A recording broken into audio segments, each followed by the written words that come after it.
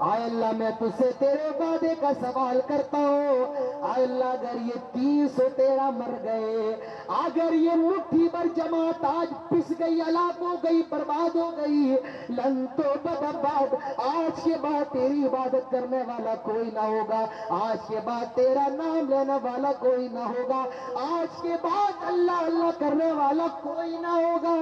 اللہ کے نبی سجدے میں اور اتنا زیادہ رو رہے ہیں، سسک رہے ہیں کہ آپ کے یار غار حضرت ابو بکر صدیق بے قرار ہو جاتے ہیں، آپ کے کندھے پر ہاتھ رکھ کر کے فرماتے ہیں آئے میرے نبی اپنے سر کو اٹھائے، اب آپ بس کریں اپنے سر کو اٹھائے۔ اللہ کے نبی اپنے سر کو اٹھاتے ہیں اور حضرت ابو بکر صدیق سے کہتے ہیں آئے ابو بکر خوش ہو جاؤ، اللہ تعالیٰ ہماری مدد کے لیے جنگ کے اندر 1000 فرشتوں کو نازل کر رہا ہے۔ اللہ تعالیٰ خود فرماتا ہے انی ممدکم بألف من الملائکۃ مردفین، ہم نے 1000 فرشتوں کو نازل کیا۔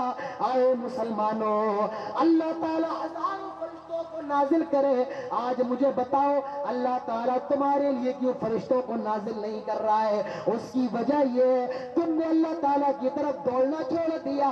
ففروا الی اللہ، دوڑنا ہے تو اللہ تعالیٰ کی طرف دوڑو، اللہ تعالیٰ کی طرف دوڑو۔ اللہ کے نبی بدر میں اللہ کی طرف دوڑے، صحابہ اللہ کی طرف دوڑے، حضرت آدم علیہ السلام غلطی ہوئی جنت سے نکال دیے گئے، دنیا کے اندر آئے اللہ کی طرف دوڑے، ربنا ظلمنا انفسنا وان لم تغفر لنا وترحمنا لنکونن من الخاسرین۔ آئے اللہ ہم نے اپنے نفسوں پر ظلم کیا ہے، اگر تو ہمیں معاف نہ کرے اور ہم پر رحم نہ کرے تو ہم تو خسارہ اٹھانے والوں میں سے ہو جائیں گے۔ اللہ نے ان کی دعا کو قبول فرمایا، دوڑ رہے تو ان کی اس کی طرف دوڑو جس کی طرف حضرت آدم علیہ السلام دوڑے۔ حضرت موسیٰ علیہ السلام تورات لے کر کے آئے، بنی اسرائیل نے ماننے سے انکار کر دیا، کہا ہم نہیں مانیں گے۔ یہودیوں نے ماننے سے انکار کر دیا، کہا ہے موسیٰ جب تک ہم اللہ تعالیٰ کو دیکھ نہ لیں، جیسے آپ اللہ تعالیٰ سے بات کرتے ہیں ہم اللہ سے بات نہ کر لیں، ہم اللہ تعالیٰ کو دیکھ نہ لیں، ہم اس تورات کے اوپر ایمان لے کر کے نہیں آئے، ہم تورات تو مانیں گے نہیں۔ اللہ تعالیٰ نے ان کے اوپر کیا کیا؟ وَرَفَعْنَا فَوْقَكُمُ الطُّورَ، ایک پہاڑ ان کے اوپر آیا، جیسے آپ کے اوپر یہ پنڈال ہے نا، پنڈال جیسے ہمارے اور آپ کے اوپر ہے، ایک پہاڑ ان کے اوپر آ گیا۔ ابھی اوپر دیکھتے تو پہاڑ ڈر گئے اور یہ ڈر کر کے فوراً سجدے میں گر گئے۔ اور جانتے ہو کیسے سجدہ کیا؟ اپنی پیشانی کے بل نہیں، پہلو کے بل، یہ ایسے سجدے میں گرے اور دیکھ رہے ہیں کہ پہاڑ گر تو نہیں رہا ہے۔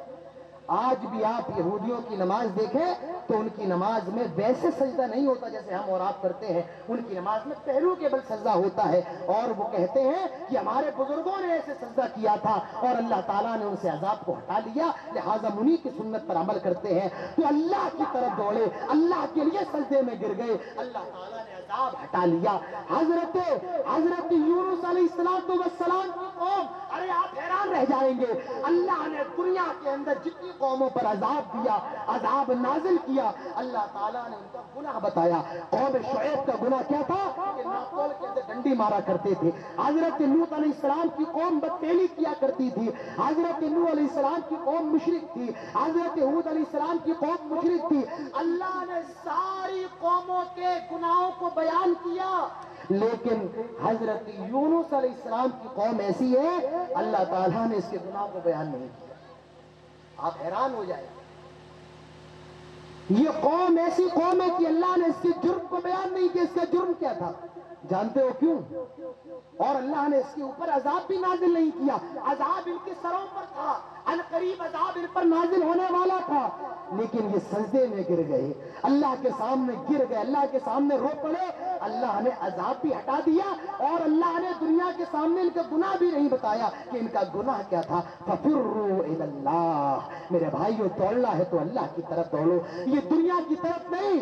یہ دنیا کیا ہے؟ اس دنیا نے تیرے باپ کو نہیں چھوڑا، اس دنیا نے تیرے دادا کو نہیں چھوڑا، اس دنیا نے تیرے پردادا کو نہیں چھوڑا، یہ زمین تجھے بھی اپنے کے شکنجے میں لے گی، تیری آنے والی نسل بھی مرے گی۔ میرے بھائیوں، یہ دنیا کسی کی وفادار نہیں۔ وَالْحَيَاةُ الدُّنْيَا إِلَّا مَتَاعُ الْغُرُورِ، جو آیا ہے اس مٹی کے نیچے جانے آیا ہے، جو آیا ہے اپنے ساتھ موت کا پروانہ لے کر کے آیا ہے، جو آیا ہے زمین کی غذا بننے کے لیے آیا ہے۔ اور یاد رکھو، پوری دنیا مل جائے اور ایک سیکنڈ کے لیے موت دینا چاہے، پوری دنیا مل کر کے بھی ایک سیکنڈ کے لیے موت کی نیند نہیں سلا سکتی ہے۔ اور پوری دنیا مل جائے، ایک سیکنڈ کے لیے بھی موت سے بچانا چاہے، ایک سیکنڈ بھی نہیں بچا سکتی ہے۔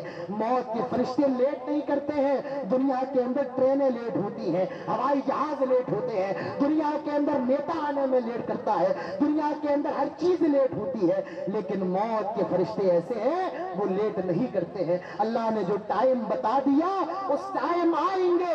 اور اینما تکونوا یدرککم الموت ولو کنتم فی بروج مشیدہ، تم بڑے بڑے مضبوط قلعوں میں چھپ جاؤ، تمہیں جہاں پیک ہونا ہے ہو جاؤ، لیکن یاد رکھو اگر موت کا ٹائم ہو گیا ہے، یدرککم الموت، موت تم کو پکڑ کے رہے گی، موت تم کو پکڑ کے رہے گی۔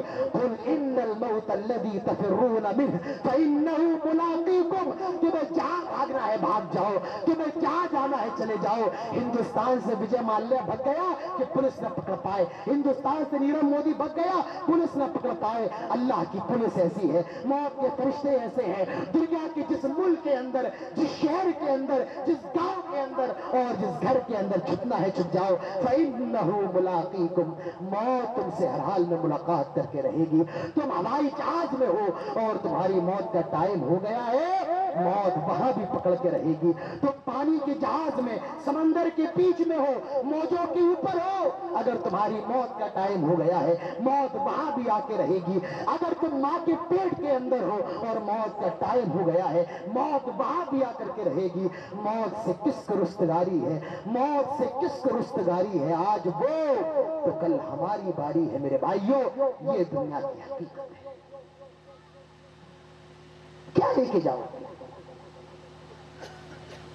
آپ کے پٹنہ چلے جاؤ، پٹنہ کے اندر بڑے بڑے ہاسپٹل ہیں اور بڑے بڑے ڈاکٹر پٹنہ کے اندر موجود ہیں۔ آپ کا اگر پیر کٹ گیا ایکسیڈنٹ میں، دوسرا پیر لگایا جا سکتا ہے۔ آپ کا اگر ہاتھ ٹوٹ گیا، دوسرا ہاتھ لگایا جا سکتا ہے۔ آپ کی اگر کڈنی فیل ہو گئی ہے، دوسری کڈنی ڈالی جا سکتی ہے۔ آپ کی اگر آنکھوں کی روشنی کم ہو گئی ہے، ختم ہو گئی ہے، دوسری آنکھ لگائی جا سکتی ہے۔ لیکن دنیا کا کوئی بھی ڈاکٹر یہ دعویٰ نہیں کر سکتا ہے میرے پاس ایک ایسی دوا ہے، میرے پاس ایک ایسا کیپسول ہے، ایک ایسا انجیکشن ہے، اگر وہ کیپسول کھا لو گے یا وہ انجیکشن لگوا لو گے تو تم کو موت نہیں آئے گی۔ کوئی بھی ڈاکٹر یہ دعویٰ نہیں کر سکتا ہے۔ ہر بیماری کا علاج ہے لیکن موت کا کوئی علاج نہیں ہے۔ دنیا کے اندر بڑے بڑے پیسے والے موجود ہیں جو آپ کے پورے گاؤں کو خرید سکتے ہیں، آپ کی پوری بستی کو خرید سکتے ہیں، لیکن دنیا کے اندر کوئی اتنا پیسے والا نہیں ہے کہ موت کے فرشتوں کو خرید لے۔ اور وکیل خریدے جاتے ہیں، جج بک جاتے ہیں، لیکن موت کے فرشتوں کو کوئی خرید نہیں سکتا ہے۔ میرے بھائیوں، پوری دنیا خریدی جا سکتی ہے لیکن موت سے چھٹکارا نہیں پایا جا سکتا ہے۔ کل تک جو آدمی اپنے بڑے بڑے گھر میں، بڑے بڑے محل میں، بڑے بڑے بنگلوں میں رہا کرتا تھا، جو اپنے بڑے باتھ روم میں شاور کے نیچے کھڑا ہو کر کے نہایا کرتا تھا، آج مرنے کے بعد ایک آدمی، غریب آدمی اس کو غسل دے رہا ہے۔ کل تک جو مہنگے مہنگے صابن سے نہایا کرتا تھا، آج کوئی مہنگا صابن نہیں لگایا جا رہا ہے۔ کل تک جو ریمنڈ کے اور سیاران کے مہنگے مہنگے برانڈڈ کپڑے پہنا کرتا تھا، آج 3 کفن اس کو دیے جا رہے ہیں۔ کل تک جو مہنگی مہنگی گاڑیوں پر چلا کرتا تھا، BMW پر، مرسیڈیز پر چلتا تھا، مرنے کے بعد میرے بھائیوں 4 لوگوں کا کندھا دے کر اسے قبرستان لے جایا جا رہا ہے۔ اور 2 گز جب یہ روح اس جسم کو چھوڑ دے گی، جب یہ روح اس جسم کو چھوڑ دے گی، ذرا اس موت کے بارے میں سوچو۔ جب دل کام کرنا بند کر دے گا جب ہاتھ ٹھنڈے پڑ جائیں گے، جب پیر خاموش ہو جائیں گے، جب دلوں کی دھڑکن بند ہو جائے گی، ہمارا اور آپ کا کیا حال ہونے والا ہے؟ کوئی کام نہیں۔ ارے 4 گھنٹے سے زیادہ تیری لاش کو اپنے گھر میں رکھنا گوارا نہیں کرے گا، تیری بیٹی 4 آنسو بہائے گی، تیری بیوی 3 دن رو کر کے تیرے یار بھی تجھے قبرستان تک تو چھوڑنے کے لیے چلے آئیں گے۔ تیرا پیسہ، تیری دولت، تیری عزت، تیرا مال و دولت کوئی فائدہ نہیں پہنچائے گا، سب اسی دنیا کے اندر دھرا رہے گا۔ اللہ کے انسان تیرا مال کیا ہے؟ کھا لے اور ہضم کر لے، پہن لے اور بوسیدہ کر دے، اور اللہ تبارک و تعالیٰ کے راستے میں صدقہ کر دے، یہی تو تیرا مال ہے۔ اور تیرا مال کیا ہے؟ اللہ کے نبی فرماتے کہ انسان کے 3 دوست ہوتے ہیں، 3 دوست۔ ایک تو موت تک ساتھ رہتا ہے، وہ انسان کا پیسہ ہے، موت آ گئی پیسہ کوئی فائدہ نہیں دے سکتا ہے۔ دوسرا دوست انسان کے اپنے یار ہوتے ہیں جو قبرستان تک تو ساتھ جاتے ہیں اور مٹی دے کر کے چلے جاتے ہیں۔ اور انسان کا تیسرا دوست اس کے عمل ہوتے ہیں۔ میرے بھائیوں، جو قبر میں بھی ساتھ جاتے ہیں تو سب سے بہترین دوست تو وہ جو قبر میں بھی ساتھ جائے۔ تو میرے بھائیوں، یہ دنیا دھوکے کی جگہ ہے۔ اللہ تعالیٰ فرماتا ہے کل نفس ذائقۃ الموت وانما توفون اجورکم یوم القیامہ فمن زحزح عن النار وادور۔ ہر نفس کو موت کا ذائقہ چکھنا ہے، ہر نفس کو موت کا مزہ چکھنا ہے۔ اللہ تعالیٰ پھر سارے لوگوں کو قیامت کے میدان میں جمع کرے گا تاکہ ان کا بدلہ دے دیا جائے۔ فمن زحزح عن النار، جو جہنم سے بچا لیا جائے، وادخل الجنہ، اور جنت میں داخل کر دیا جائے، فقد فاز، وہی کامیاب ہے۔ وما الحیات الدنیا الا متاع الغرور۔ ارے دنیا کی زندگی تو دھوکہ ہے، یہ دنیا دھوکے کی جگہ ہے۔ اور اسی لیے اللہ کے نبی نے اپنی امت کو بتایا کہ دنیا سے اتنا ہی دل لگاؤ جتنی ضرورت ہے۔ اللہ کے نبی کو دیکھو، اللہ کے نبی ایک راستے سے گزر رہے ہیں، صحابہ کرام بھی امام کائنات جناب محمد رسول اللہ صلی اللہ علیہ وسلم کے ساتھ ہے۔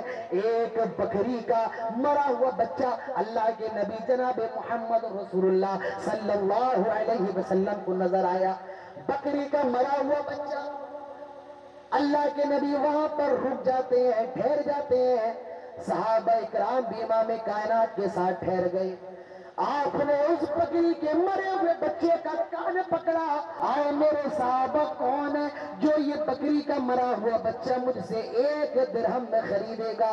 1 درہم یعنی 1 روپے میں، 1 درہم سب سے چھوٹی چیز، 1 روپے میں خریدے گا، 1 درہم میں خریدے گا۔ صحابہ نے کہا اللہ کے نبی یہ مرا ہوا ہے، آئے اللہ کے نبی سڑا ہوا ہے، گلا ہوا، اس کے اندر سے بدبو نکل رہی ہے، 1 درہم تو دور کی بات ہے، اگر فری میں دے تب بھی ہم لینے کے لیے تیار نہیں ہوں گے۔ میرے بھائیوں، کوئی ہم اور آپ کو مرے ہوئے خصی کا گوشت کھلائے، ہم اور آپ نہیں کھائیں گے۔ کہے کہ بکری کا خصی کا، مرے ہوئے خصی کا گوشت کھاؤ، اور یعدوکم المعابۃ منکم ولیقذفن اللہ فی قلوبکم الوہن وما الوہن یا رسول اللہ قال الوہن حب الدنیا وکراہیت الموت۔ اب اس کا ترجمہ دیکھیے، اللہ کے نبی فرماتے ہیں ان قریب ایک ایسا زمانہ آنے والا ہے، ایک ایسا وقت آنے والا ہے، آئے مسلمانوں، پوری دنیا کی قومیں تم پر ٹوٹ پڑے گی، پل پڑے گی، گر پڑے گی، کس طرح کما تدالکلت الى قصتها، جس طرح بھوکے لوگ دسترخوان کو دیکھ کر کے ٹوٹ پڑتے ہیں۔ میرے بھائیوں اندازہ لگاؤ، آج پوری دنیا ہمارے اوپر ٹوٹ پڑی ہے۔ آج فلسطین کا حال دیکھ لو، آج دیکھ لو غزہ کا حال دیکھ لو، مسلمانوں کو مارا جا رہا ہے، آج پوری دنیا مسلمانوں کو کچا چبانے کی کگار پر ہے۔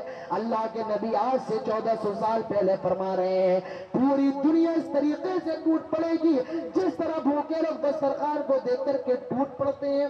فقال قائل، ایک صحابی کہتے ہیں ومن قلت نحن یومئذ، آئے اللہ کے نبی کیا اس دن ہم کم ہوں گے؟ آئے اللہ کے نبی کیا ہماری تعداد کم ہوگی؟ آپ نے فرمایا نہیں، بل انتم کثیر، آئے میرے صحابہ تمہاری تعداد بہت زیادہ ہوگی۔ آج دنیا کے اندر عیسائیوں کے بعد سب سے زیادہ تعداد مسلمانوں کی ہے، آج سب سے زیادہ پیسہ مسلمانوں کے پاس ہے، آج سب سے بڑی کرنسی مسلمانوں کی ہے۔ میرے بھائیوں، دولت کی کمی نہیں ہے، پیسوں کی کمی نہیں ہے۔ اللہ کے نبی فرماتے ہیں تمہاری تعداد تو بہت زیادہ ہوگی، وَلَٰكِنَّكُمْ غُثَاءٌ كَغُثَاءِ السَّيْلِ، لیکن تمہاری اوقات، تمہاری حیثیت ایسی ہوگی جس طرح سمندر کے پانی کے اوپر جھاگ ہوتا ہے، تم اسی جھاگ کی طرح ہوگے۔ آج میرے بھائیوں، ہماری اور آپ کی کوئی اوقات نہیں ہے، جہاں جاؤ میں ذلت کی نگاہ سے دیکھا جا رہا ہے۔ آج ٹرین میں چلو وہاں ذلیل سمجھا جا رہا ہے، آج ہوائی جہاز کا سفر کرو مسلمانوں کو شک کی نگاہ سے دیکھا جا رہا ہے، ہماری باعزت پردہ نشی خواتین اسلام کو ذلت کی نگاہ سے دیکھا جا رہا ہے۔ اللہ کے نبی 1400 سال پہلے فرماتے ہیں کہ جس طرح سمندر کے پانی کے اوپر جھاگ ہوتا ہے، تمہاری اوقات بھی اسی طرح ہوگی۔ اور وَلْيَنزِعَنَّ اللَّهُ مِن صُدُورِ عَدُوِّكُمُ الْمُحَابَّةَ مِنكُمْ، اللہ تعالیٰ تو تمہارے دشمنوں کے دل سے تمہارے رعب کو، دبدبے کو ختم کر دے گا۔ وَلَيَقْذِفَنَّ اللَّهُ فِي قُلُوبِكُمُ الْوَهْنَ، اللہ تعالیٰ تمہارے دلوں کے اندر کمزوری ڈال دے گا۔ وَمَا الْوَهْنُ یا رسول اللہ، اے اللہ کے نبی یہ کمزوری کیا ہے؟ قال الوهن حب الدنیا وکراہیت الموت، اللہ کے نبی فرماتے ہیں آئے میرے صحابہ، یہ دنیا کی محبت، یہ وہن، یہ کمزوری دنیا کی محبت اور موت سے نفرت ہے۔ یعنی اے مسلمانوں، جب تم دنیا کے دیوانے بن جاؤ گے، تمہارے دل میں دنیا کی محبت ہوگی اور موت سے تم نفرت کرو گے، تو تمہاری اوقات ایسی ہوگی، تمہیں دنیا کے اندر مارا جائے گا، تمہیں دنیا کے اندر گھسیٹا جائے گا۔ میرے بھائیوں، آج یہی حالت ہماری ہے، آج ہمارے اور آپ کے اندر دنیا کی محبت، موت سے نفرت ہے۔ وہ صحابہ، وہ مسلمان جو موت سے اس طریقے سے محبت کرتے تھے جس طرح اپنی زندگی سے ہم اور آپ محبت کرتے ہیں۔ حضرت خالد ابن ولید کو دیکھیے، 60,000 کا لشکر لے کر کے شام کی طرف روانہ ہے۔ شام کے لشکر کے جنرل کو معلوم چلا، کہا کہ خالد ابن ولید 60,000 کا لشکر لے کر کے آ رہے ہیں اور شام کے فوج کی تعداد ہے 2.5 لاکھ کی۔ کہا 60,000، کہا 2.5 لاکھ کا لشکر۔ شام کے جنرل کو معلوم چلا، کہنے لگا خالد ابن ولید کیا پاگل ہو گئے ہو؟ 2.5 لاکھ سے ٹکرانے کے لیے 60,000 لے کر کے آ رہے ہو؟ آئے خالد ابن ولید کیا تم پاگل ہو گئے ہو؟ آئے مسلمانوں، آئے نوجوانوں، اور کرو خالد ابن ولید نے کیا جواب دیا تھا؟ خالد ابن ولید نے کہا تھا آئے شام کے جنرل، تیرے ساتھ جو 2.5 لاکھ ہے انہیں جتنی محبت اپنی زندگی سے، میرے ساتھ جو 60,000 ہیں انہیں اتنی ہی محبت اپنی موت سے ہے۔ وہ صحابہ کرام تھے، وہ مسلمان تھے جو موت سے زندگی کی طرح محبت کیا کرتے تھے۔ میرے بھائیوں، آج ہم اور آپ دنیا کی محبت میں پڑ گئے ہیں۔ دنیا جسے دیکھو بڑا بھائی چھوٹے بھائی کی وراثت کھا رہا ہے، بھائی بہن کی جائیداد کھا رہا ہے۔ مسلمان، میرے بھائی کو تصور نہیں تھا مسلمان سود کھا سکتا ہے، بیاج کھا سکتا ہے، لیکن آج کا مسلمان بیاج بھی کھا رہا ہے، انٹرسٹ کھا رہا ہے، سود کھا رہا ہے۔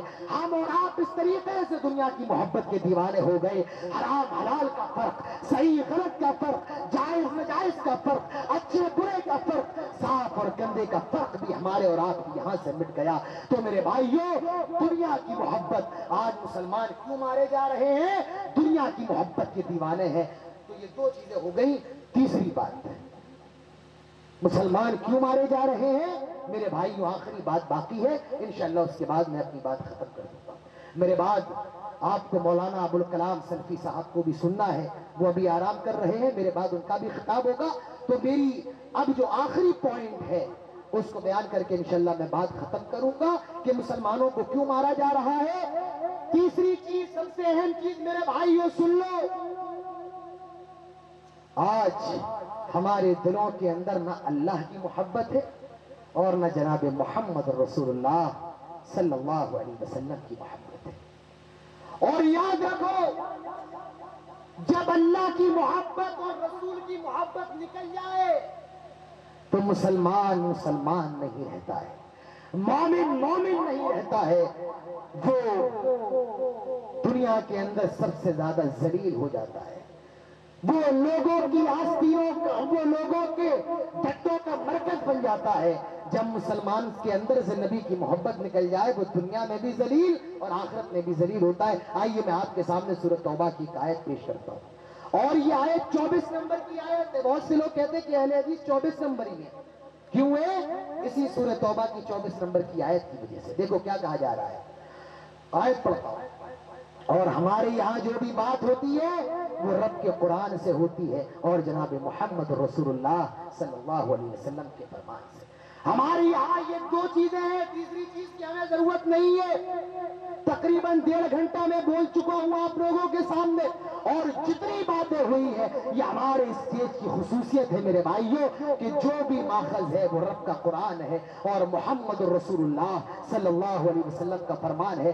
اللہ تعالیٰ فرماتا ہے سورۃ توبہ آیت نمبر 24 اٹھاؤ، قُلْ إِنْ كَانَ آبَاؤُكُمْ وَأَبْنَاؤُكُمْ وَإِخْوَانُكُمْ وَأَزْوَاجُكُمْ وَعَشِيرَتُكُمْ وَأَمْوَالٌ اقْتَرَفْتُمُوهَا وَتِجَارَةٌ تَخْشَوْنَ كَسَادَهَا وَمَسَاكِنُ تَرْضَوْنَهَا أَحَبَّ إِلَيْكُم مِّنَ اللَّهِ وَرَسُولِهِ وَجِهَادٍ فِي سَبِيلِهِ فَتَرَبَّصُوا حَتَّى يَأْتِيَ اللَّهُ بِأَمْرِهِ وَاللَّهُ لَا يَهْدِي الْقَوْمَ الْفَاسِقِينَ۔ اللہ تعالیٰ فرماتا ہے قل، آئے نبی کہہ دے، لیکن جب قرآن میں قل کا استعمال ہوتا ہے تو اس کا مطلب یہ ہے آئے نبی آپ اعلان کر دیں، آئے نبی آپ بتا دیں۔ کیا بتا دیں؟ ان کان آباؤکم، آئے لوگوں اگر تمہیں اپنے باپ سے محبت ہے، وَأَبْنَاؤُكُمْ تمہیں اپنے بیٹوں سے محبت ہے، وَإِخْوَانُكُمْ تمہیں اپنے بھائیوں سے محبت ہے، وَأَزْوَاجُكُمْ تمہیں اپنی بیویوں سے محبت ہے، وَعَشِيرَتُكُمْ تمہیں اپنے رشتہ داروں سے محبت ہے، وَأَمْوَالٌ اقْتَرَفْتُمُوهَا تمہیں اپنے بینک بیلنس اور اپنے مال سے محبت ہے جس کو تم نے بڑی محنت سے کمایا ہے، وَتِجَارَةٌ تَخْشَوْنَ كَسَادَهَا اور تمہیں اپنے بزنس سے بڑی محبت ہے جس کے بارے میں تمہیں یہ ڈر لگا رہتا ہے کہیں میرا بزنس فلاپ نہ ہو جائے، برباد نہ ہو جائے، وَمَسَاكِنُ تَرْضَوْنَهَا اور تمہیں اپنے گھروں سے بڑی محبت ہے، اپنے بنگلوں سے محبت ہے جس میں تم آرام کرتے ہو۔ یہ 8 چیزیں اللہ تعالیٰ فرماتا ہے ان چیزوں سے محبت کرو۔ محبت کرنا کچھ غلط نہیں ہے، لیکن خبردار خبردار، احب الیکم من اللہ، اگر ان 8 چیزوں میں سے کسی ایک چیز کی محبت بھی اللہ کی محبت پر غالب آ جائے، ورسولہ اور اس کے رسول کی محبت پر غالب آ جائے، وجہاد فی سبیلہ اور اللہ تعالیٰ کے راستے میں جہاد کرنے کی محبت پر غالب آ جائے، اللہ تعالیٰ کے راستے میں قربانی دینے کی محبت پر غالب آ جائے، فتربصوا تو تم انتظار کرو، حتی یأتی اللہ بامری اللہ تعالیٰ کے عذاب کا۔ تو میرے بھائیوں جب اللہ کی محبت نکل جائے، جب رسول کی محبت نکل جائے، جب اللہ کے راستے میں قربانی دینے کی محبت نکل جائے تو اللہ کے حکم کا انتظار کرو۔ آج یہی تو عذاب ہے، آج یہی تو عذاب کی شکل میں ہم اور اب پیچھے جا رہے ہیں، کیونکہ نہ تو اللہ کی محبت ہے نہ رسول اللہ صلی اللہ علیہ وسلم کی محبت ہے۔ اور آج کیجئے، رسول کی محبت کا مطلب یہ نہیں ہے رسول کے نام کے نعرے لگا لیے جائیں، رسول کی محبت کا مطلب یہ نہیں ہے عید میلاد النبی پر جلوس نکال لیا جائے، رسول کی محبت کا مطلب یہ نہیں ہے کہ عید میلاد النبی پر محفلیں سجا لی جائیں۔ ارے رسول کا مطلب تو یہ ہے جو اللہ تعالیٰ بتاتا ہے، اطیعوا اللہ واطیعوا الرسول، جو اللہ تعالیٰ نے دیا ہے اور جو رسول نے بتایا اس پر عمل کیا جائے، اللہ کی اور رسول کی اطاعت کی جائے، یہی تو رسول سے محبت ہے۔ رسول کے طریقے پر چلا جائے، رسول کے راستے پر چلا جائے، رسول کی سنت پر عمل کیا جائے، یہی تو میرے بھائیوں رسول سے محبت ہے۔ صحابہ کی محبت رسول سے کیسی تھی؟ صحابہ اللہ کے رسول سے کس قدر پیار کیا کرتے تھے. اللہ کے نبی مدینہ آئے, مکہ چھوڑ کر مدینہ آئے.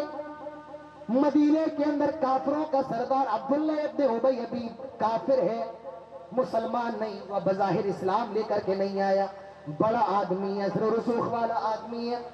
صحابہ اکرام نے اللہ کے نبی سے کہا, اللہ کے نبی عبداللہ ابن ابی کے پاس چلے, اپنی قوم کا سردار ہے, اگر یہ ایمان لے کر کے آ گیا, اگر یہ مسلمان ہو گیا تو اس کے ساتھ اور بھی لوگ اسلام لے کر کے آئیں گے.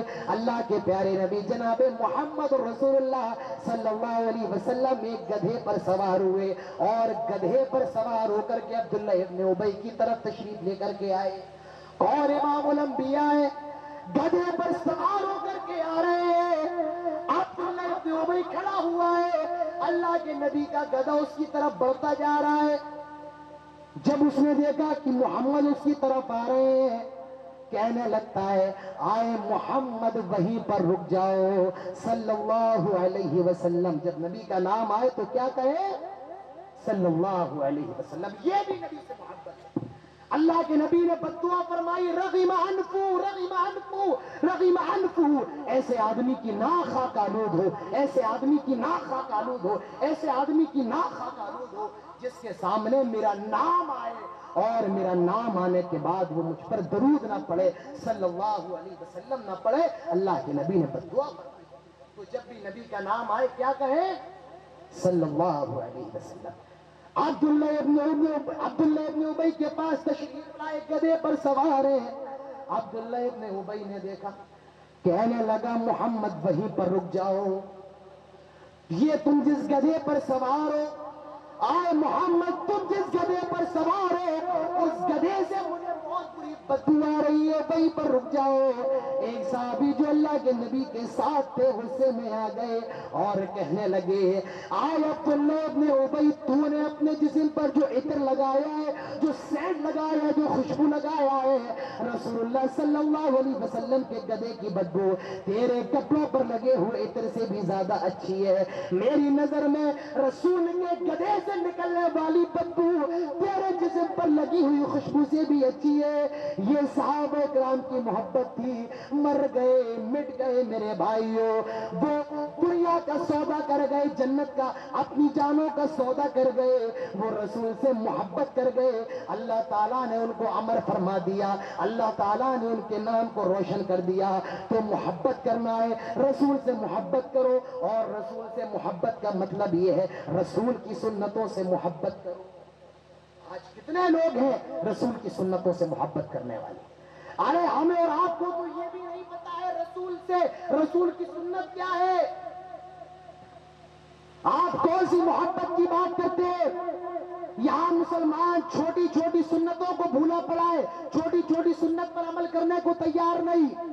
اللہ کے رسول جناب محمد رسول اللہ صلی اللہ علیہ وسلم کی بہت چھوٹی اور معمولی سنتوں میں سے ایک سنت ہے میرے بھائیوں, جانتے ہو کیا ہے؟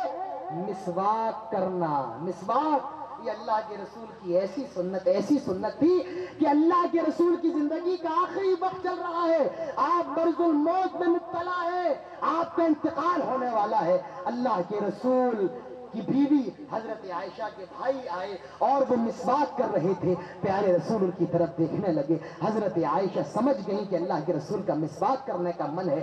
اللہ کے رسول سے حضرت عائشہ نے پوچھا, کیا آپ مسواک کرنا چاہتے ہیں؟ اللہ کے رسول نے فرمایا ہاں. حضرت عائشہ نے اپنے بھائی سے مسواک لی, اپنے دانتوں سے نرم فرمائی, اور اللہ کے نبی نے مسواک کی. میرے نبی نے اپنی زندگی کے آخری وقت میں بھی مسواک کی, اور اللہ کے نبی نے یہاں تک فرمایا, لولا نشق علی امتی لامرتهم بالسواک عند كل صلاۃ. اگر ہر نماز سے پہلے میری امت پر مسواک کرنا مشکل نہ ہوتا تو ہر نماز سے پہلے مسواک کا حکم دے دیتا, لیکن تھوڑا مشکل ہے ہر نماز سے پہلے, اسی لیے میں نے حکم نہیں دیا. اور میں آپ کو بتاؤں, مسواک کے بارے میں 100 سے زیادہ حدیثیں ہیں.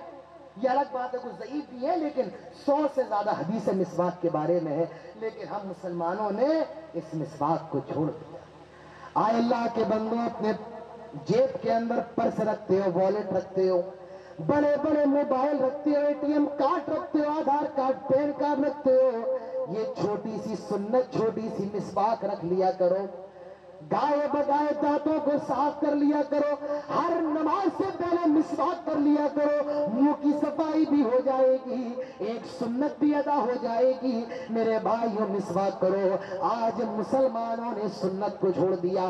آؤ میں آپ کو ایک سنت اور بتاؤں، اللہ کے نبی کی سنتوں میں سے ایک سنت یہ، ہم اور آپ جوتے اور چپل پہنتے ہیں، جوتے اور چپل پہننے کا بھی طریقہ ہمارے نبی نے بتایا ہے۔ یہ کیسی سنت ہے؟ جوتے چپل پہننے کی بھی سنت ہے، غور سے سنو۔ اللہ کے پیارے نبی جناب محمد رسول اللہ صلی اللہ علیہ وسلم ارشاد فرماتے ہیں، اِذَا انْتَعَلَ أَحْدُكُمْ فَلْيَبْدَأْ بِالْيَمِينِ، جب تم جوتے یا چپل پہنو تو دائیں پیر میں پہلے پہنو، وَإِذَا نَزَعَ فَلْيَبْدَأْ بِالشِّمَالِ، اور جب اتارو تو بائیں پیر کا پہلے اتارو۔ ہم اور آپ چل گھر آئے اور الٹے پیر سیدھے پیر، پتہ نہیں کون سے پیر کی چپل ہے، اتارا، جلدی میں پہنے، دائیں پیر میں پہنی، بائیں پیر میں پہنی، کچھ نہیں پتا، پہن کے چل دیے۔ میرے بھائیوں، ہمارے نبی نے جوتے اور چپل پہننے کا بھی طریقہ بتایا ہے۔ مسلمانوں، اگر تمہیں نبی سے محبت ہے تو نبی کی سنت سے بھی محبت ہوگی۔ اِذَا انْتَعَلَ أَحْدُكُمْ فَلْيَبْدَأْ بِالْيَمِينِ، جوتے اور چپل پہننے کی سنت کیا ہے؟ جب پہنو تو دائیں پیر میں پہلے پہنو، وَإِذَا نَزَعَ فَلْيَبْدَأْ بِالشِّمَالِ، اور جب اتارو تو بائیں پیر کی پہلے اتارو۔ میرے بھائیوں، یہ نبی سے محبت ہے۔ تو آج مسلمانوں کو کیوں مارا جا رہا ہے؟ یہ تین وجوہات ہیں۔ پہلی وجہ عمل کے میدان میں پیچھے ہے، دوسری وجہ دنیا کی محبت کے شکار ہے، اور تیسری وجہ میرے بھائیوں، آج نہ اللہ کی محبت ہے، نہ رسول اللہ کی محبت ہے، اور نہ اللہ تعالیٰ کے راستے میں قربانی دینے کی محبت ہے۔ تو یہ تین نکات اور تین پوائنٹ تھے جو میں نے آپ کے سامنے بیان کیے۔ لیکن میرے بھائیوں، ابھی 2 منٹ کا وقت میں آپ کو اور لوں گا۔ یہ تو ہماری اور آپ کی کمیاں ہیں جو میں نے بتائی۔ اب ہمیں اور آپ کو کرنا کیا ہے؟ ہماری اور آپ کی رسپانسبلٹی، ذمہ داری کیا ہے؟ موجودہ وقت میں ہمیں اور ہمارا اور آپ کا کام کیا ہے؟ انشاءاللہ 3-4 چیزیں بتا کر کے میں اپنی بات ختم کرتا ہوں۔ موجودہ وقت میں سب سے پہلی ذمہ داری یہ ہے، آج پٹا کے مسلمانوں سنو، اور یہ تقریر موبائل پر ریکارڈ ہو رہی ہے، دنیا کی خطے خطے میں جائے گی۔ مسلمانوں، اگر موجودہ وقت میں کامیاب ہونا ہے، اسلام کے اندر پورے کے پورے آ جاؤ۔ آپ کہیں گے مولانا صاحب ہم مسلمان ہیں۔ میرے بھائیوں، مسلمان تو ہیں لیکن پورے نہیں ہیں، آدھے ادھورے مسلمان ہیں۔ پورے نہیں ہیں، تھوڑے سے مسلمان ہیں، پورے نہیں ہیں، ذرا سے مسلمان ہے۔ مسلمان بننا ہے تو پورا بنو، اور یاد رکھو عزت اسلام سے ملے گی۔ حضرت عمر فاروق کہا کرتے تھے، نحن قوم اعزنا اللہ بالاسلام، آئے لوگوں دنیا کے اندر سب سے زیادہ ذلیل تھے، لیکن اللہ نے اسلام کے ذریعہ میں عزت سے نوازا ہے۔ اللہ نے اسلام کے ذریعہ میں عزت دی ہے۔ جو اسلام کے علاوہ کہیں اور سے عزت حاصل کرنے کی کوشش کرے گا، اللہ تعالیٰ اس کو ذلیل فرمائے گا۔ آئے لوگوں، اگر تم کپڑوں سے عزت حاصل کرنے کی کوشش کرو گے، اگر مال و دولت سے عزت حاصل کرنے کی کوشش کرو گے، اگر کسی بڑے عہدے سے عزت حاصل کرنے کی کوشش کرو گے، یاد رکھو اللہ تعالیٰ عزت نہیں دے گا۔ اعزنا اللہ بالاسلام، اللہ تعالیٰ عزت اسلام کے ذریعے دے گا۔ وَتُعِزُّ مَن تَشَاءُ وَتُذِلُّ مَن تَشَاءُ، یہ اللہ تعالیٰ کا فلسفہ ہے، جسے چاہے عزت دے اور جسے چاہے ذلیل کر دے۔ عزت چاہے تو اسلام کے اندر پورے کے پورے داخل ہو جاؤ، ادخلوا فی السلم کافہ، پورے کے پورے اسلام کے اندر آ جاؤ۔ آج بیٹی کہتی ہے اپنے باپ سے، میرے بھائی کی شادی ہونے والی ہے، شادی میں پوری کسر نکال دوں گی۔ آج حاجی صاحب کے گھر میں شادی ہوتی ہے، آج مولانا صاحب کے گھر میں شادی ہوتی ہے، مولانا صاحب اپنے بیٹے کی شادی میں اپنے بہو کے مائکے والوں سے موٹر سائیکل کی ڈیمانڈ کر رہے ہیں، 5 لاکھ روپے کی ڈیمانڈ کر رہے ہیں۔ میرے بھائیوں، یہ اسلام نہیں ہے۔ آج جو آدمی نمازی ہے، اس نے یہ سمجھ لیا میں نمازی ہوں، ختم۔ اب نماز پڑھوں اور جو بھی گناہ کرو اللہ تعالیٰ میری پکڑ نہیں کرے گا، یہ اسلام نہیں ہے۔ کسی آدمی نے سوچ لیا میں حاجی ہو گیا، میں نے حج کر لیا، اب میرے سارے گناہ معاف ہو جائیں گے، میں جو بھی گناہ کروں اللہ تعالیٰ مجھے پکڑے گا نہیں۔ میرے بھائیوں ایسی بات نہیں ہے۔ ادخلوا فی السلم کافہ، پورے کے پورے اسلام کے اندر داخل ہو جاؤ۔ ہمارا اور آپ کا مسئلہ یہ ہے، ہم نے اور آپ نے بس چند چیزوں کو اسلام سمجھ لیا۔ کسی نے نماز کو اسلام سمجھ لیا، کسی نے حج کو اسلام سمجھ لیا، کسی نے جلسے کو اسلام سمجھ لیا، کسی نے روزے رکھنے کو اسلام سمجھ لیا، کسی نے غریب کو اسلام کھانا کھلانا اسلام سمجھ لیا۔ میرے بھائیوں کو پورا اسلام ہے جو اللہ اور اس کے رسول نے دیا ہے، اور اسلام کے اندر جتنی بھی چیزیں ہیں ہم سب کو اس پر عمل کرنا ہے۔ کہا جاتا ہے ایک جنگل میں ایک مرتبہ ہاتھی آ گیا، ہاتھی تو لوگ ایک گاؤں کے اندر ہاتھی آ گیا تو لوگ ہاتھی کو دیکھنے کے لیے چل دیے۔ ہاتھی گاؤں کے اندر 3 اندھے تھے، ان اندھوں نے جب یہ سنا تو وہ بھی ہاتھی کو دیکھنے چلے گئے۔ اب ان کے پاس آنکھیں تو نہیں، اندھے، نابینا، بلائنڈ۔ ایک اندھے نے ہاتھی کے پیروں کو پکڑا اور پکڑ کر کے دیکھنے لگا، ایسے چھو کر کے ٹچ کر کے۔ ایک اندھے نے ہاتھی کی پیٹھ پر ہاتھ پھیرنے لگا، ایک اندھے کی پکڑ میں ہاتھی کی پونچھ آئی، اس نے ہاتھی کی پونچھ کو پکڑ لیا۔ اب ہاتھی تو گاؤں سے چلا گیا، اب یہ تینوں اندھے بیٹھ کر کے باتیں کر رہے ہیں۔ ایک اندھا کہتا ہے جانتے ہو ہاتھی کیسا ہے؟ کہا کیسا ہے؟ کہا ہاتھی ایسا ہوتا ہے جیسے کھمبا، کیونکہ اس نے ہاتھی کا پاؤں پکڑا تھا تو اس نے ہاتھی کی کیا تشبیہ دی؟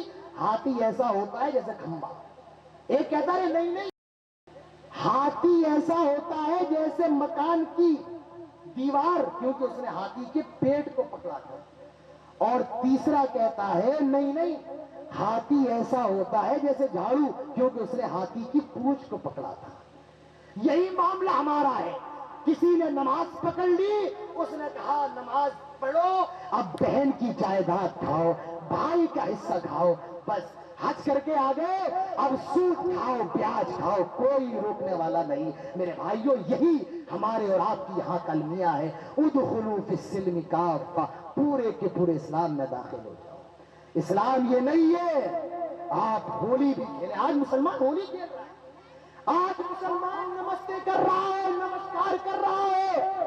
میرے بھائیوں نمستے کرنا حرام ہے، نمسکار کرنا حرام ہے، جو کر رہے ہیں وہ ان کا مذہب ہے۔ ہم مسلمان ہیں، ہماری پیشانی ایک رب تعالیٰ کے سامنے جھکتی ہے۔ مسلمان اللہ کے علاوہ کسی کے سامنے جھکنے کو تیار نہیں۔ اور نمسکار کا مطلب ہوتا ہے میں تمہارے سامنے جھکتا ہوں، نمستے کا مطلب ہوتا ہے میں تمہارے سامنے جھکتا ہوں۔ آج مسلمان نمستے کر رہا ہے، آج مسلمان ہولی کے موقع پر ہولی کھیل رہا ہے۔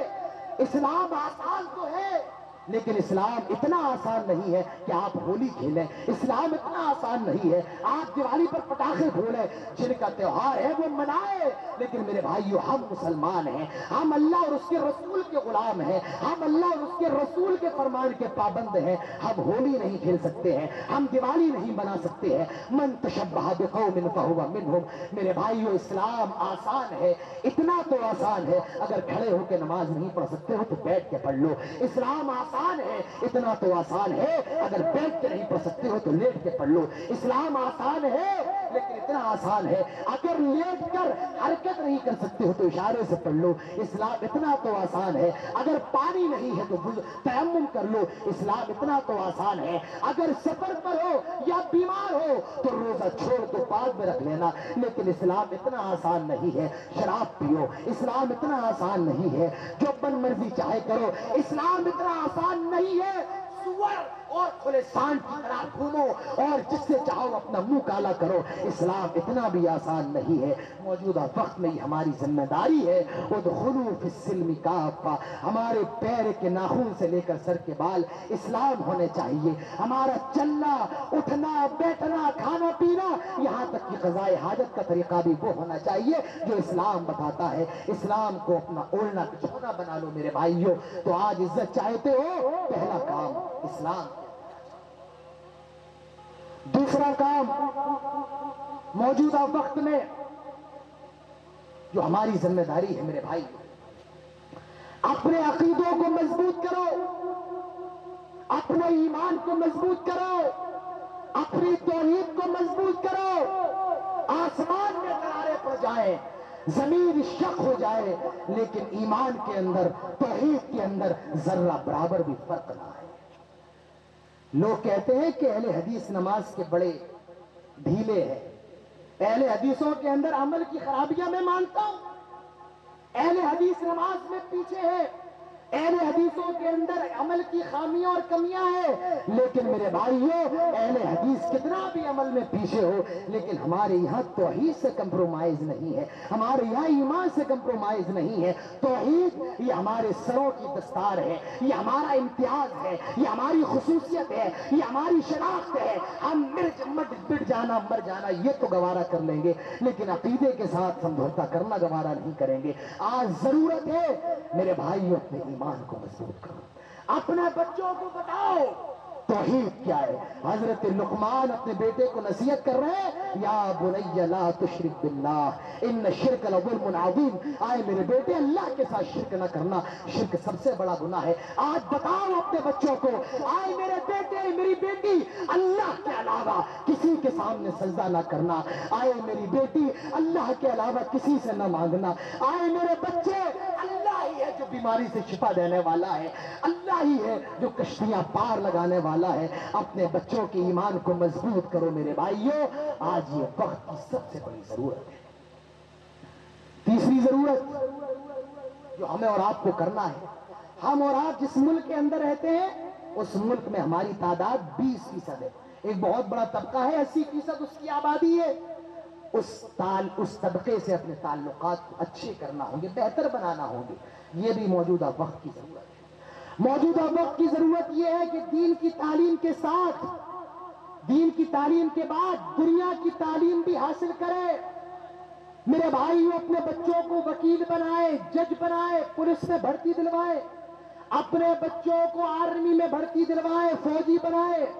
آج یہ بھی موجودہ وقت کی ضرورت ہے، کیونکہ دنیا دار الاسباب ہے اور یہاں ہمیں اور آپ کو سبب اختیار کرنا ہے۔ بغیر سبب کے ہم اور آپ دنیا کے اندر رہ نہیں سکتے ہیں۔ تو موجودہ وقت کی یہ بھی ضرورت ہے کہ ہم اور آپ دینی تعلیم کے بعد دنیاوی تعلیم میں بھی آگے آئیں۔ آخری بات انشاءاللہ بات ختم کرتے ہیں۔ ہماری اور آپ کی ایک بہت بڑی ذمہ داری، میرے بھائیوں، اپنے دل پر ہاتھ رکھ کے کہہ رہا ہوں، یہ بہت بڑا درد ہے میرے سینے کے اندر۔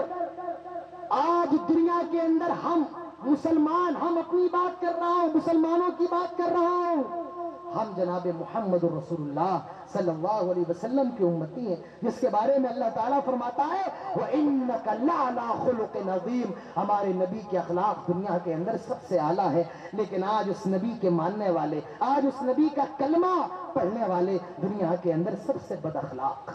آج ان کی زبانوں پر گالی، فحش، بیہودہ، گندی گندی باتیں آج مسلمانوں کی زبانوں پر۔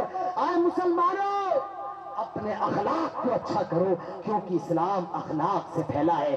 دنیا کی قومیں اسلام مسلمانوں کے اخلاق کو دے کر کے ایمان لے کر کے آئی، مسلمان ہوئی۔ اگر یہ چاہتے ہو کہ اسلام پھلے پھولے، اپنے اخلاق کو اچھا کرو۔ ہمارے یو پی کے اندر ایک جگہ ہے، اس جگہ کا نام ہے سہارنپور۔ اس سہارنپور کے اندر انگریزوں کی حکومت تھی۔ ایک گاؤں تھا کاندہلا، اور اس گاؤں کے اندر ایک زمین تھی، اور اس زمین کے بارے میں ہندو یہ دعویٰ کرتے تھے یہ زمین ہماری ہے، اور مسلمان دعویٰ کرتے تھے کہ یہ زمین ہماری ہے۔ لیکن نہ تو ہندوؤں کے پاس کوئی ثبوت تھا یہ زمین ان کی ہے، اور نہ مسلمانوں کے پاس کوئی ثبوت تھا یہ زمین مسلمانوں کی ہے۔ انگریزوں کی حکومت تھی، جج بڑا پریشان تھا، میں ہندوؤں کے حق میں فیصلہ کروں، ان کے پاس کوئی ثبوت نہیں ہے، میں مسلمانوں کے حق میں فیصلہ کروں، ان کے پاس کوئی ثبوت نہیں ہے۔ جج بڑا پریشان، جج نے مسلمانوں کو بلایا اور کہا یہ بتاؤ کیا تمہاری نظروں میں کوئی ایسا بزرگ ہے جو اس زمین کے بارے میں گواہی دے، تم اس کی گواہی مان لو۔ مسلمانوں نے کہا نہیں، ہمارے پاس تو کوئی ایسا نہیں ہے۔ ہندوؤں سے کہا کیا تمہاری نظروں میں کوئی ایسا بزرگ ہے وہ اگر اس زمین کے بارے میں گواہی دے تم اس کی گواہی کو مان لو؟ ہندو کہتے ہاں، ایک مسلمان چچا ہے، بزرگ ہے، بہت بوڑھے ہیں، اور اب ان پر پورا بھروسہ ہے اس زمین کے بارے میں، وہ جو بھی گواہی دیں گے ہم ان کی گواہی مان لیں گے۔ جج نے کہا ٹھیک ہے، فیصلے کا دن آیا، ہندوؤں کو بلایا گیا، مسلمانوں کو بلایا گیا، ہندو بھی عدالت کے اندر آ گئے، مسلمان بھی آ گئے، جج بھی آ گیا، اور اس مسلمان بزرگ کو لایا گیا۔ جج کہتا ہے آئے مسلمان بزرگ، ہندوؤں نے تو آپ کو اپنا گواہ بنایا ہے، اس زمین کے بارے میں آپ جو بھی گواہی دیں گے آپ کی گواہی کے مطابق اس زمین کا فیصلہ کیا جائے گا۔ یہ بتائیے یہ زمین جس کے بارے میں ہندو دعویٰ کرتے یہ زمین ہماری ہے، جس کے بارے میں مسلمان دعویٰ کرتی ہے زمین ہماری ہے، آپ بتائیے زمین کس کی ہے؟ مسلمان بزرگ کہتا ہے جج صاحب یہ زمین جس کے بارے میں ہندو دعویٰ کرتے یہ زمین ان کی ہے، جس کے بارے میں مسلمان دعویٰ کرتے یہ زمین ان کی ہے۔ جج صاحب حقیقت یہ ہے میں اس زمین کے بارے میں زیادہ جانتا ہوں، میں بہت عمر دراز ہوں۔ جج صاحب حقیقت یہ جو زمین ہے جس کے بارے میں مسلمان کہتے یہ زمین ہماری ہے اور ہندو کہتے یہ زمین ہماری ہے، جج صاحب حقیقت یہ ہے یہ زمین ہندوؤں کی ہے، مسلمانوں کی نہیں ہے۔ جج صاحب حقیقت یہ ہے یہ زمین ہندوؤں کی ہے، مسلمانوں کی نہیں۔ جج نے فوراً ہندوؤں کے حق میں فیصلہ کر دیا کہ ٹھیک ہے یہ زمین تمہاری۔ اب ہندوؤں نے سوچا یہ مسلمان کا اگر ایک منٹ کے لیے جھوٹی گواہی دے دیتا اور یہ کہہ دیتا یہ زمین مسلمانوں کی ہے تو مسلمانوں کو یہ زمین مل جاتی اور وہ مسلمان اس زمین سے فائدہ اٹھاتے، لیکن یہ پکا سچا مسلمان ہے اور اس نے اسلام کی صحیح تصویر پیش کی ہے۔ میرے بھائیوں چھوٹی سی بات بھی ہدایت کے لیے کافی ہوتی ہے۔ جو لوگ عدالت کے اندر تھے، جو غیر مسلم عدالت کے اندر تھے، جب اس مسلمان کی سچائی سنی اور اس کا اخلاق دیکھا وہ سارے کے سارے غیر مسلم اسلام لے کر کے آ گئے، وہ سارے کے سارے غیر مسلم مسلمان ہو گئے۔ اس عدالت کے اندر مسلمان ہار گئے لیکن اسلام جیت گیا، اس عدالت کے اندر مسلمان ہار گئے لیکن اخلاق جیت گیا، اس عدالت کے اندر مسلمان ہار گئے لیکن سچائی جیت گئی۔ میرے بھائیو اخلاق اپنے اندر پیدا کرو۔ آج مسلمان بااخلاق ہو جائے، اگر مسلمان با کردار ہو جائے تو مسلمانوں کا کیا کہنا؟ میرے بھائیو تو یہ موجودہ وقت میں ہماری ضرورت ہے ہم اور آپ پکے سچے مسلمان بنے، ہم اور آپ اپنے اندر اخلاق پیدا کریں۔ میرے بھائیوں وقت زیادہ ہو چکا ہے اور جیسا کہ 1 گھنٹہ 30 منٹ کا مجھے جو وقت ہم لوگوں نے متعین کیا تھا، تقریباً 1 گھنٹہ 50 منٹ کا وقت میں اپنے وقت سے 20 منٹ آگے بڑھ گیا ہوں۔ میں انہی باتوں پر اپنی بات ختم کرتا ہوں اور بہت شکر گزار ہوں ماسٹر مجیب الرحمان صاحب کا اور امتیاز بھائی کا جنہوں نے جو آپ تک مجھے روبرو کرانے کا ذریعہ بنے، جنہوں نے مجھے دعوت دی۔ اللہ تعالیٰ ان سب کی محنتوں کو قبول فرمائے۔ یہ جو پروگرام ہو رہا ہے اور جتنے نوجوان اس پروگرام میں اپنی کارگزاری انجام دے رہے ہیں، بڑھ چڑھ کر حصہ لے رہے ہیں، اللہ تعالیٰ ان نوجوانوں کی کوششوں کو کامیاب فرمائے، اللہ ان کی محنتوں کو کامیاب فرمائے۔ جتنے لوگ یہاں پر موجود ہیں، مجھے معلوم چلا پٹنہ یہاں سے 40 کلومیٹر دور ہے، پٹنہ سے آئے ہیں، بہت سے لوگ آرا وغیرہ سے بھی آئے ہیں، بڑی دور سے آئے ہیں۔ اللہ تعالیٰ ان کی یہاں پر حاضری کو اور ان کی یہاں پر آنے کو قبول فرما لے۔ اللہ تعالیٰ سے دعا کریں جو بھی باتیں ہوئی ہیں ہم سب کو سننے اور سمجھنے کے ساتھ عمل کرنے کی توفیق نصیب فرما۔ اللہ تعالیٰ ہمیں ایک بنا، نیک بنا۔ اللہ جہاں کہیں مسلمان پریشان ہیں تو ان کی پریشانیوں کو دور فرما۔ اے اللہ فلسطین کے مسلمانوں کی مدد فرما۔ اے اللہ مسجد اقصیٰ کو یہودیوں سے مستقل طور پر آزاد کروا دے، اللہ یہودیوں کو تباہ و برباد کر دے۔ اللہ ہم تو یہ دعا کرتے ہیں یہ جو جلسہ ہو رہا ہے اور ابھی میرے بعد مولانا ابوالکلام صاحب کو بھی سننا ہے اور آپ یہیں پر بیٹھے رہیں، دعا کرے الہ العالمین اس پروگرام کو ہماری نجات کا ذریعہ بنا دے۔ میرے بھائیوں پروگرام کروا لینا، آپ کئی کلومیٹر دور سے آ جانا اور یہاں پر جلسہ سن لینا یہ پروگرام کی کامیابی نہیں ہے۔ ایک آدمی بھی اگر کوئی بات سمجھ جائے اور اس پر عمل کر لے، مبارکباد ہے آپ سب کے لیے، مبارکباد ہے ماسٹر مجیب الرحمان صاحب کے لیے کہ جلسہ کامیاب، پروگرام کامیاب، ہمارا آنا کامیاب۔ اور اگر کوئی عمل ہی نہ کرے، صرف مزے لینے کے لیے آ جائیں، سفر اور کے لیے آ جائیں، میرے بھائیوں تو ایسے جلسوں کا کیا فائدہ؟ عمل کی نیت سے آئیے، جو آپ نے سنا ہے اس پر عمل کیجئے. اور جس ادارے کے لیے پروگرام ہو رہا ہے مدرسہ ضیاء العلوم, اللہ تعالیٰ اس مدرسے کی روشنی کو تا قیامت اسی طریقے سے اس روشنی سے فائدہ اٹھانے کی توفیق نصیب فرمائے. اللہ تعالیٰ ایک بنائے, نیک بنائے, جب تک زندہ رہے توحید پر, اسلام پر, اور جب خاتمہ ہو تو ایمان پر. اقول قولی هذا واستغفر الله لي ولكم ولسائر المسلمين وما توفيقي الا بالله وما علينا الا البلاغ وعليكم حساب. واخر دعوانا الحمد لله رب العالمين والسلام عليكم ورحمة الله وبركاته.